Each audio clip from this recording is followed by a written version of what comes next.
అస్సలాము అలైకుం వరహమతుల్లాహి బర్కాతుహు. ఇంకొక దురదృష్టకరమైన సంఘటన ఈరోజు నెల్లూరులో జరిగింది.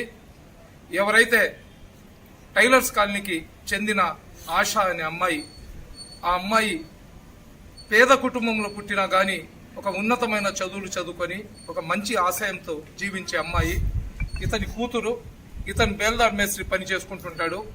ఆ అమ్మాయి నిన్న బ్యాంకులో ఇంటర్వ్యూ ఉంది, వేరే ఒక వ్యక్తి జాబ్ ఇప్పిస్తానని చెప్పాడని చెప్పి ఇంట్లో చెప్పి బయటికి వెళ్ళింది 9 గంటలకు. ఆ అమ్మాయి 5:30, 6 గంటల దాకా ఇంటికి రానప్పుడు వీళ్ళందరూ కూడా ఫోన్లు చేయడం స్టార్ట్ చేస్తే ఫోన్ స్విచ్ ఆఫ్ వచ్చింది. స్విచ్ ఆఫ్ వచ్చిన తర్వాత ఇతను వాళ్ళ బంధువు అయిన మా ఖాదర్ బాషా గారు, ఇలా మీరాన్ గారు, వీళ్ళందరూ కూడా పోయి 5th టౌన్లో మిస్సింగ్ కంప్లైంట్ పెట్టారు. ఈ రోజు ఉదయం పోలీసు వాళ్ళు కూడా ఈ అమ్మాయి మిస్ అయిందని చెప్పి ఆ అమ్మాయి ఫోటో మొత్తం వైరల్ చేసినారు. అయితే ఈ రోజు ఉదయం రంగనాయకులపేట కళ్యాణ మండపం పక్కన అమ్మాయి శవంలాగా బయటికి వచ్చింది.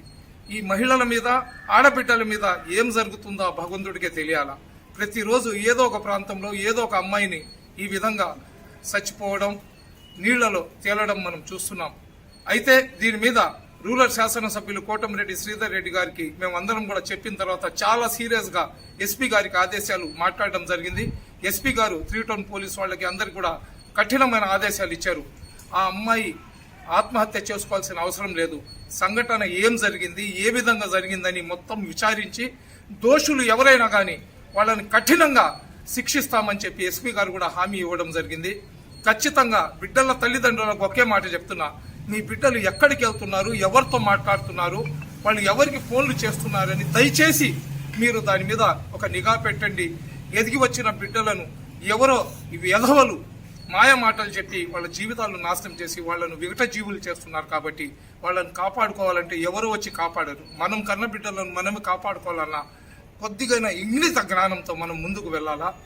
ఎవరైతే ఈ ఆసియా అనే అమ్మాయిని, ఆశ అనే అమ్మాయిని ఏదైతే సంఘటన జరిగిందో, దీని వెనకాల ఎవరున్నా, ఎంత పెద్ద కొమ్ములు తిరిగిన వాళ్ళు ఉన్నా కానీ ఎవరిని ఉపేక్షించదు ఉండదు. ఖచ్చితంగా దీని మీద రూరల్ శాసనసభ్యులు చాలా కఠినంగా ఉన్నారు. అవసరం పడితే ముఖ్యమంత్రితో మాట్లాడతామన్నారు. ఎస్పీ గారైతే ఎవరైనా కానీ దాని వెనకాల ఎంత కొమ్ములు తిరిగిన వ్యక్తులు ఉన్నా కానీ వాళ్లను ఉపేక్షించము. పోలీసు వ్యవస్థ ప్రకారం వాళ్లకు పాతాళానికి తొక్కేస్తామని చెప్పినందుకు ఎస్పీ గారికి కూడా ధన్యవాదాలు తెలియజేసుకుంటున్నా. అదేవిధంగా పోలీసు వాళ్ళు ఇన్వెస్టిగేషన్ ని తొందరగా పూర్తి చేసి తాస్కారం చేయకుండా ఆ దోషులను శిక్షించాలని కోరుకుంటున్నా. అస్సలాము అలైకుం.